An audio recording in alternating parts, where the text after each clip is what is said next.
શું ક્યારેય આવી રીતના ફરાળી કટલેસ બનાવી છે? તો ના બનાવી હોય તો ચોક્કસથી આ રેસીપીને એકવાર ટ્રાય કરજો.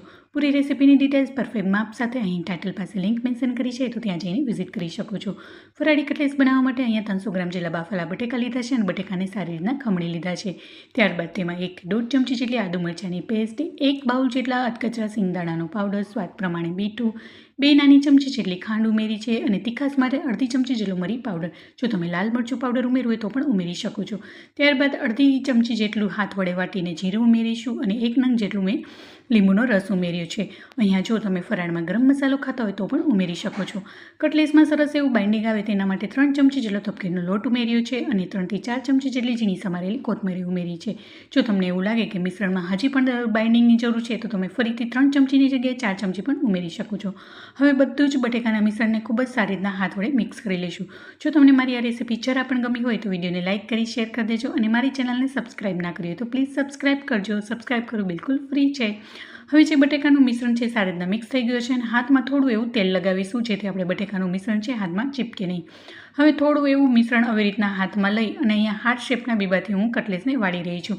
જો તમારી પાસે આવી રીતના મોલ્ડ ન હોય તો તમે રાઉન્ડ ટીકીના શેપમાં બી બનાવી શકો છો. હવે મિશ્રણને એમાં અંદર આપણે સ્ટફ કરી દઈશું અને હાથ વડે પ્રેસ કરી દઈશું અને બંને સાઈડ સારી રીતના પ્રેસ કરી દઈશું એટલે મસ્ત એવો કટલેસનો શેપ બનીને તૈયાર થઈ જશે. ચોક્કસથી આ ફરાળની રેસીપીને જરૂરથી ટ્રાય કરજો. ઘરમાં નાનાથી લઈ મોટા બધાને ખૂબ જ ભાવશે. હવે મોલ્ડ આવી રીતના અનમોલ્ડ કરવા માટે અહીંયા એક પ્લેટમાં લઈ અને ઉપરથી થોડું એવું હલકું પ્રેસ કરશો તો ઇઝીલી નીકળી જશે. જો તમને એવું લાગે કે નથી નીકળતું તો તમે મોલ્ડમાં ઓઇલ ગ્રીસ કરીને બી લગાવી શકો છો. તો આવી જ રીતના બધી જ કટલેસને હું બનાવી લઈશ. હવે બધી જ કટલેસ બની ગઈ છે. હવે સાઈડમાં તેલ પણ ગરમ થવા માટે મૂકી દીધું હતું અને એકદમ હાઈ ફ્લેમ પર જ આ કટલેસને આપણે તળીશું. તો 1 બાય 1 બધી જ કટલેસને તેમાં ઉમેરી દઈશું અને એકદમ ગોલ્ડન બ્રાઉન કલર આવે અને ઉપરનું લેયર ક્રિસ્પી બને અને અંદરથી ખાવામાં સોફ્ટ બને ત્યાં સુધી આપણે એને તળી લઈશું.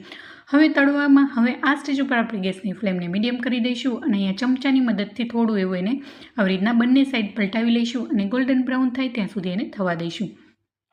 હવે તમે જોઈ શકો છો મસ્ત એવી આપણી કટલેસ છે એ ફ્રાય થઈ ગઈ છે. હવે બંને સાઈડ પલટાવી અને જાળાની મદદથી સારી રીતના બધું જ તેલને નીતાળી લઈશું અને એક પ્લેટમાં કાઢી લઈશું. તો આવી જ રીતના બધી જ કટલેસ બનીને તૈયાર થઈ ગઈ છે.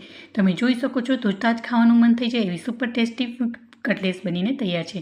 તમે જોઈ શકો છો ઉપરનું લેયર પડ છે એકદમ ખસ્તા બનીને તૈયાર થઈ ગયું છે અને આ ફરાળી કટલેસને હું ગ્રીન ચટણી સાથે સર્વ કરી રહી છું. તમે ટોમેટો કેચઅપ સાથે પણ ખાઈ શકો છો.